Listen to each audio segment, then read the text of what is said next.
এটা আজকে আমি বিয়ে বাড়িতে পরে যাব। এটা তাড়াতাড়ি করে সাইড করে রেখে দিই, নইলে ওই কুচুটে ননদটা দেখতে পেলে শাড়িটা নিয়ে চলে যাবে। বৌদি শোনো না,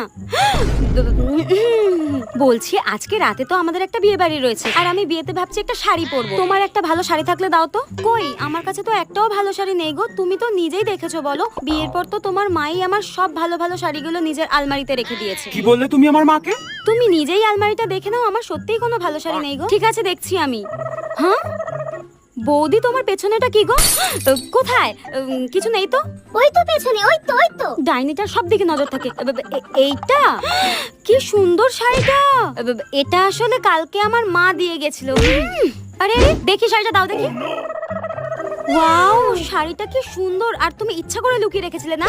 ডাইনি, শাড়িটা দে বলে দিচ্ছি। যাই হোক, শাড়িটা আমি পরে যাবো বিয়ে বাড়িতে, তুমি অন্য কিছু পরে যাও। লুকিয়ে রাখা ভালো লাগে না। কুচিতে ননদের মনে হয় গলাটাই টিপে দিই। ডাইনি দেখি একটা।